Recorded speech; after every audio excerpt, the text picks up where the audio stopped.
2월 8일 오늘은 창세기 41장, 마가복음 11장, 욥기 7장, 로마서 11장 말씀에 대해서 나누도록 하겠습니다. 창세기 41장은 요셉이 드디어 애굽의 총리가 되는 장면이에요. 채색 옷이 찢어진 이후에 노예와 죄수의 옷을 입었던 이 요셉이 이제는 세마포 옷, 즉 총리의 옷을 입게 됩니다. 자신의 꿈을 정확하게 해몽하고 그 해결책까지 제안한 요셉에게 바로 왕은 애굽의 두 번째 자리를 물려줍니다. 이때 그의 나이는 30세였고 애굽에 팔려온 지 14년째 되는 해였습니다. 요셉 인생에서 가장 어두웠던 14년은 바로 이날을 위한 하나님의 섭리였던 거죠. 여기까지 모든 일을 정확무오하게 지휘하신 하나님은 요셉을 통해 나머지 구속사도 정확하게 전개해 나가실 것입니다. 애굽의 종교 권력자 중 두 번째로 위세가 컸던 이 오네 제사장의 딸과 결혼한 요셉은 보디발의 집을 번성케 한 것처럼 애굽의 집도 풍요롭게 경영합니다. 욥기 7장은 하나님을 향한 욥의 간구예요. 전체를 주도하는 이미지는 죽음입니다. 욥은 하나님께서 빨리 그의 목숨을 거두시기를 바랍니다. 힘든 노동, 저녁 그늘, 여러 달째 고통, 고달픈 밤 등이 이를 말해주죠. 욥이 죽기를 바라는 이유는 쉼을 원하기 때문입니다. 인생의 절정기는 덧없이 그리고 손살같이 지나갔고 이제 남은 것은 고달픈 밤뿐입니다.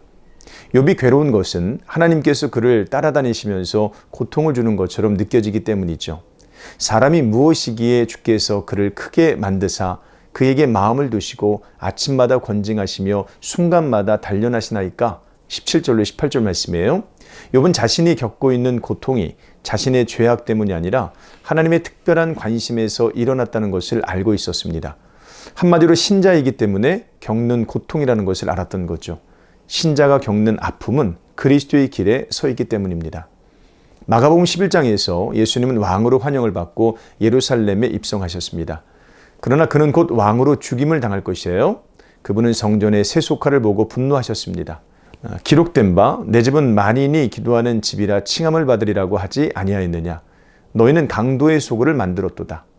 바리새인들은 예수님이 무슨 권위로 이런 일을 하는지 묻습니다. 그들이 볼 때 예수님은 공식적인 권위가 없는 교사였기 때문이에요.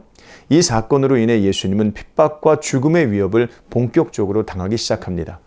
로마서 11장의 주제를 한마디로 정리하자면 다음 구절과 같아요. 만물이 주에게서 나오고 주로 말미암고 주에게로 돌아갑니다. 그에게 영광이 세세 있을지어다. 아멘. 로마서 11장 36절 말씀이죠. 이 구절은 로마서 11장뿐만이 아니라 성경 전체의 주제이기도 합니다. 하나님은 자신의 기쁘신 뜻대로 세상을 인도하시죠. 하나님께서는 인간의 반응이나 세상의 변화를 쫓는 분이 아닙니다. 요셉의 고난은 출애굽을 위한 하나님의 안배였습니다. 더 나아가 그리스도를 예표하죠. 욥의 고난도 그리스도의 예표입니다. 가장 의로운 자가 가장 무서운 징계를 당하는 그림은 예수 그리스도를 제외하고는 욥이 유일합니다. 욥의 고난은 사단이 제안했지만 이는 하나님께서 계획하신 구속사의 일부일 뿐이죠. 곧 이 모든 것은 그리스도께서 이 땅에 오심으로 각종 악과 모든 고통을 종식시키고자 한 하나님의 계획입니다. 이것을 믿고 깨달은 자는 주님을 노래합니다. 자신의 상황에서 벗어나서 세상을 통치하시는 주님께 자신의 마음을 드립니다. 고통 속에서도 자신의 감정을 주님을 찬양하는 것에 사용합니다. 깊도다 하나님의 지혜와 지식의 풍성함이요 그의 판단은 헤아리지 못할 것이며 그의 길은 찾지 못할 것이로다. 누가 감히 하나님의 마음을 알 수 있겠습니까? 누가 감히 그분께 충고할 수 있겠습니까? 고통과 아픔 속에서도 눈을 들어 주님을 바라보는 자에게 위로와 복이 있습니다. 오늘 하루도 그런 위로와 복이 넘치시기를 주님 이름으로 축복합니다. 고맙습니다.